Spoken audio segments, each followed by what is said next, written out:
All right, sounds good. Good morning. How's everyone doing? First day of school. It's been a very exciting day here. I'd like to welcome you to SECTA, but first and foremost, I'd like to introduce you to SECTA's principal, Ryan Cordia. Come on down. Thank you. Good morning. Welcome to Southeast Career Tech Academy, home of the Roadrunners, the original career tech training facility in Las Vegas.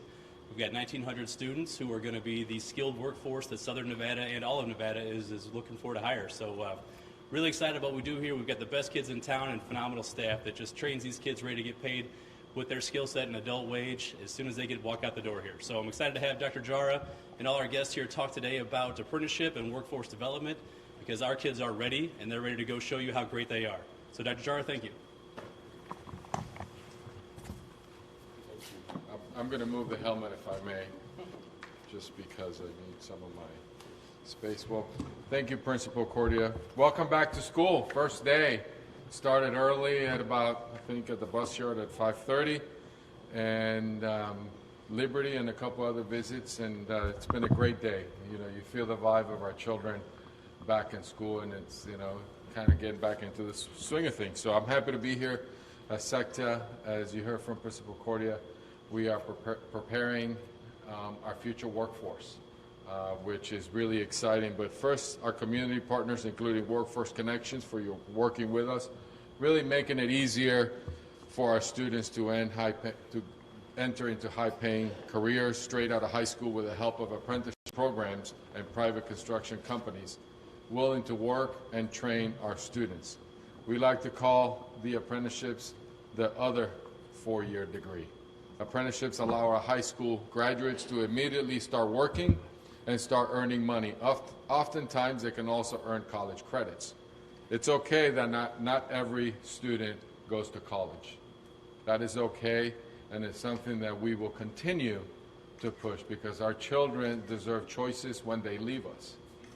And 27% of our students in the state of Nevada go into college, and 73%, what do we need to do with the remainder? So I think going into various programs into the workforce is something that we certainly celebrate. So again, our partners who are here with us, working with the Workforce Connections, and also a special shout out to one of the biggest champions, I believe, in Clark County is Chairwoman Marilyn Kirkpatrick, who unfortunately could not be here today, but is certainly a key driver in our work in Clark County School District. So you can see from the posters that we have here, very simple, earn while you learn. And some things that we were just sharing with our students here, you can go into the workforce, earn a lot of money, health care,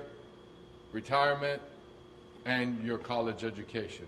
What a great opportunity for our students. So before I continue, I'd like to also call up my good friend and our good friend from the Workforce Connection, Executive Director Jaime Cruz, who will be able to share a little bit more about some of the things that we're doing. Jaime? Thank you. Thank you for having us. We appreciate you and your team, Dr. Jara. We're proud of this partnership. Workforce Connections, Southern Nevada's local workforce development board, could not be more excited to support your vision of a great apprenticeship talent pipeline. And so with that, I know we have one of our main guests is one of the members of the Workforce Connections board. His family has a legacy in this community, and so I'd like to introduce him, Mr. Guy Martin from Martin Harris Construction.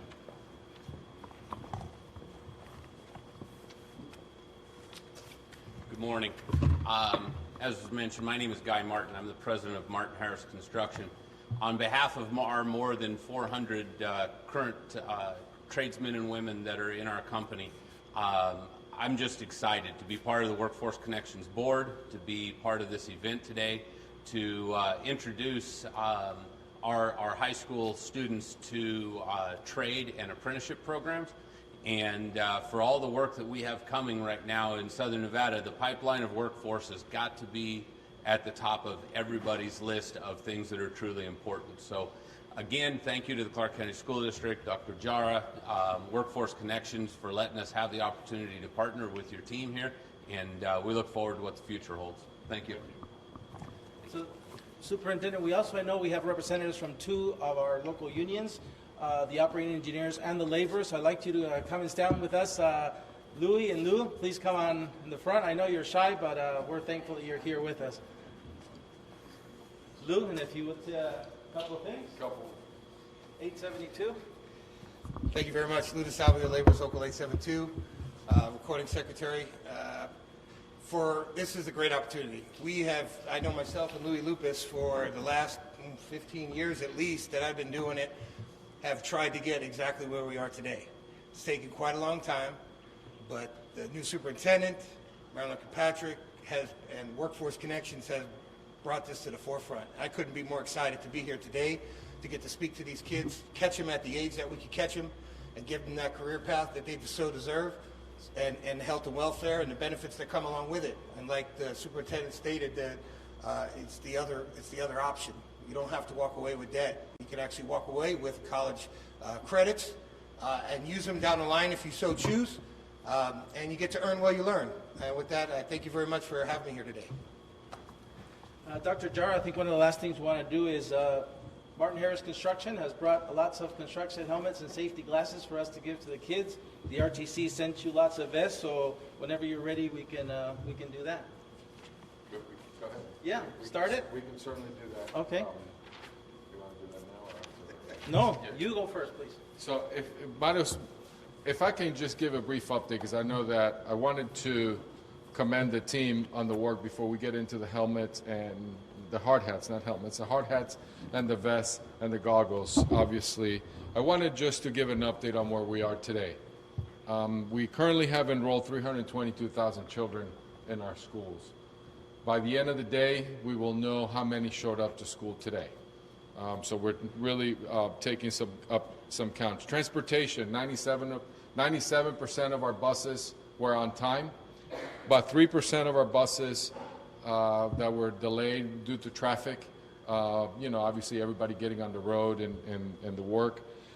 We had one bus breakdown, and we had a minor bus that had a minor incident. No big deal. Just it was hit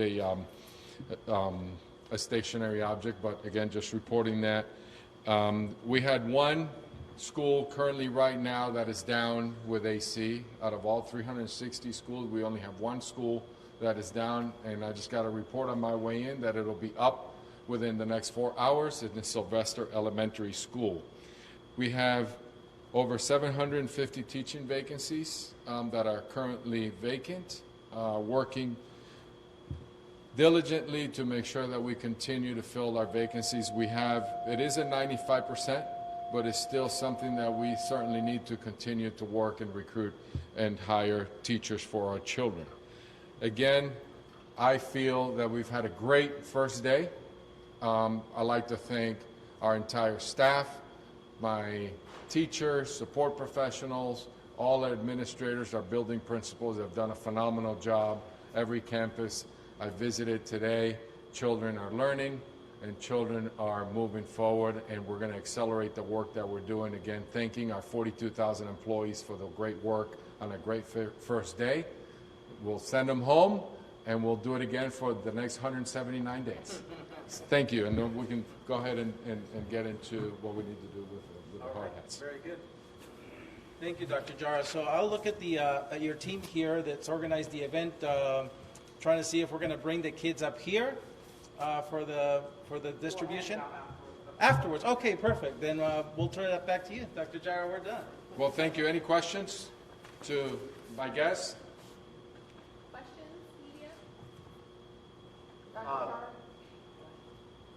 Can we go back to just back to school update? Mind if we follow Back up? to school update. You mentioned about 95% of the classes have their teachers in them still ready to go. So all the rest have substitutes. Is that correct? They do, and actually one of the things that I mentioned to the board last Thursday is central office licensed educators that have been doing some work in central office. They've been deployed to schools to help us address some of the vacancies and make sure that one of our efforts to make sure that we have a certified, highly qualified teacher in their classroom. So we have about 206 educators that instead of being in central office, they've been in schools helping, supporting our children. And those are people like maybe that could help in special ed classes. Correct. things like Special ed, project facilitators. We're aligning them to their certification and putting them, make sure in classrooms where we can help our school leaders. What are the recruitment efforts, like out of state? What are some of the unique things you guys are doing to try to get people that maybe come there? Well, right now it's a little late on the recruiting efforts because obviously school started predominantly across the country. Is to make sure that we continue to process our HR team is processing those who have been recruited to make sure that we're getting into the classroom. Some of the outside recruiting efforts are going to be long-term things that we need to improve. I'll tell you one of the things that I learned in looking at some of the work in our vacancy rate. It's an issue. It's not an excuse, but it's an issue that we need to address. The last time that we were fully staffed as a school system was in 1994. So it's something that we certainly have a high sense of urgency because our children deserve nothing but the best, and we're going to work hard to make sure that we have licensed educators in our classrooms. Where are we at with school buses? I know last month we wanted to bring in at least 100 new school bus drivers. We have about 100 vacant positions. I was at, we're going to redeploy some of the afternoon bus drivers that do some of the work, and having conversations with my director of transportation this morning.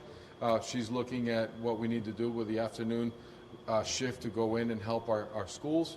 We're processing, actually, we were going this morning, and about 50 of the new that have just been hired are going to be placed and continue the hiring process. So if you want to drive a bus, go to ccsd.net, sign up. You don't need the CDL because we train you, and we'll get you on a bus behind a bus, and we can help you. Yes, ma'am. Sandy Watts, Health and Babies PDS. My question is for Mr. Martin. Yes, ma'am. Mr. Martin, I'm here representing American Graduate Free, Getting to Work, which seeks to change the narrative, public opinion behind students going into vocational training such as this. I see your speech. Thank you so much for the work that you do. Your speech is motivating, and this is one possible solution to get that 73% Right. of our high school students into a viable career. Can you tell us something else maybe that you're doing, or if I am a person that has influence over young people, how do I get them to connect with the apprenticeship? So that's a very long question and even a longer answer. I would tell you that the simplest thing starts with our industry. And our industry has a responsibility to change its presence, if you will, in society. We have to make construction a career and not an option. It is imperative that folks understand that you can go through a 4-year apprenticeship program, come out of the apprenticeship making a very, very good living wage. Take that and work anywhere in the world with it. You're not geographically restricted with any of the construction trades. There are people that are construction trained working on cruise ships. There are people that are construction trained working in mines and working in every discipline there is.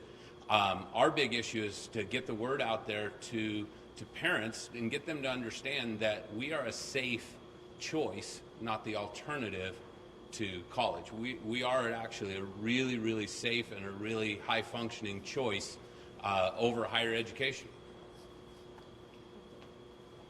For you and for labor as well, I remember when I was in high school 10, 15 years ago and coming into college, the big push for everybody, college ready, college ready, college ready. Did that hurt the construction industry at all as far as trying to find laborers? Oh, absolutely. And I won't speak for the laborers union, but myself, I'm actually a product of the vocational training program. I graduated from Western High School and Area Technical Trade Center in 1987.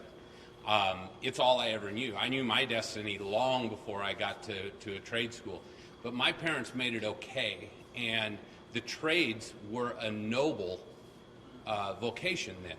And I think that's what we've lost a little bit of, is the nobility in following in your parents' footsteps, in having parents being willing to replace themselves with their children coming up, and having that desire being a noble option and being something that's actually sought after.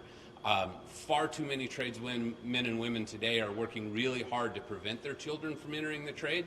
And I think that is a shift that, with my friends, my partners through Workforce Connections and the local unions, I think that's something that you're going to start seeing shift, because it is the largest opportunity to make a really good living wage with full benefits, no student debt in a very short period of time. So there's a lot of storylines to it, but I think if we bring the nobility back to the trades, we won't have a problem at all of filling a school and a classroom like this one easily. You guys have anything? Lou Salvio again. Well, like I said earlier, the stigma, like Guy Martin mentioned, we heard it how many times that your parents would say, you're not going to grow up to be a ditch digger. Well, I got ditch diggers making over $100,000 a year, so I'll dig ditches all day long. And we got to send that off to these kids too. This is over 20 years, this is an untapped resource.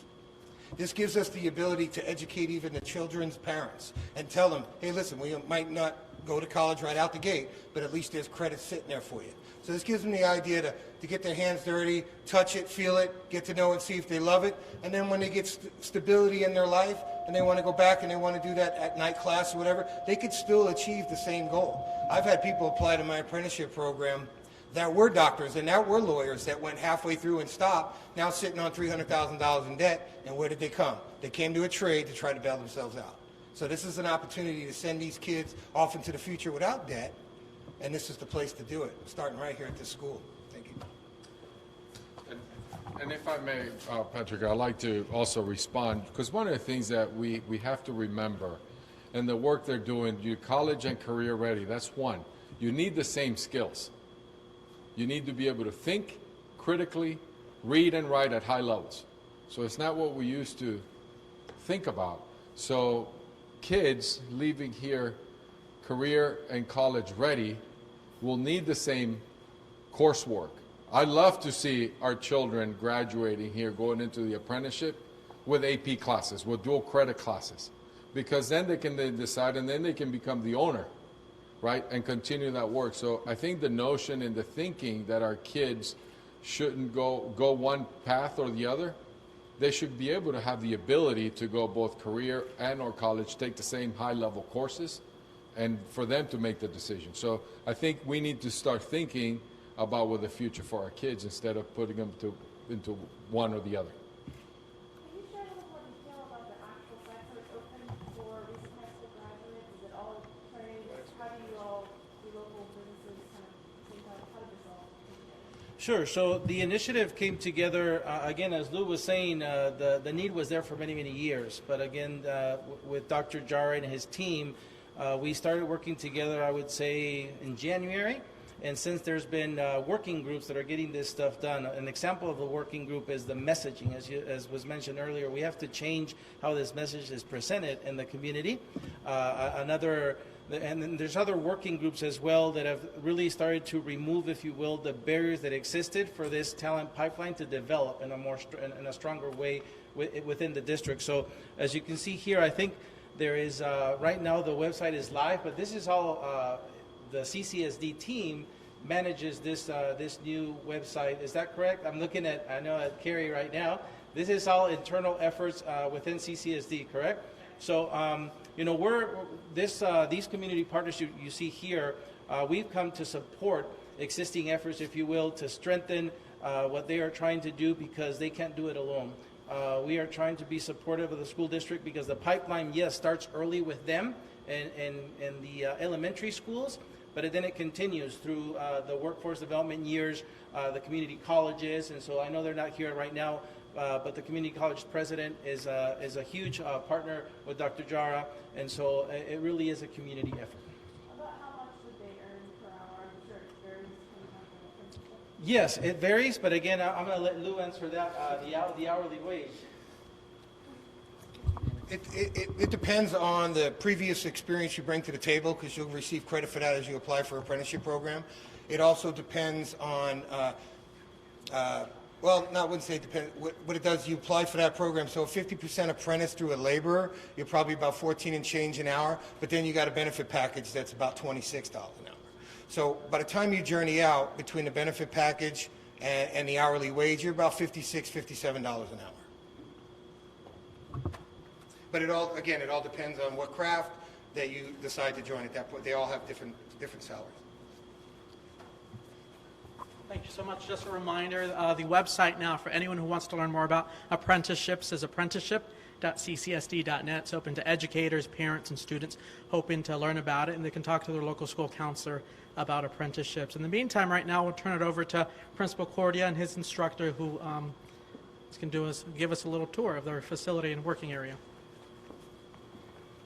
Yeah, I'd like to invite everyone in attendance today to take a look at, this is one of our 12 programs, and we have 1,900 students within one of the 12 programs, and this is a 4-year skilled trained pathway. All 12 programs we offer here are 4 years of skilled workforce labor. So our students here in this program will show you around with construction trades. We've got 11 others where they are ready to go to work also. So last 4 years, every student who stayed on this campus for 4 years graduated, and they are ready with both college and career skills. And it is our duty to make sure they have access to both a high skill, high workforce job and affordable college. And we take that responsibility very seriously because our kids are ready and they are ready to go to work and go to school. So please stick around, take a look at our construction trades, but don't forget about us in April and May. We invite everyone back because that's when we need to capture our seniors. If you offer them first round interviews and job offers in April and May, that's when you will get this talent to your industry. So come get them before they graduate. Thank you. Please.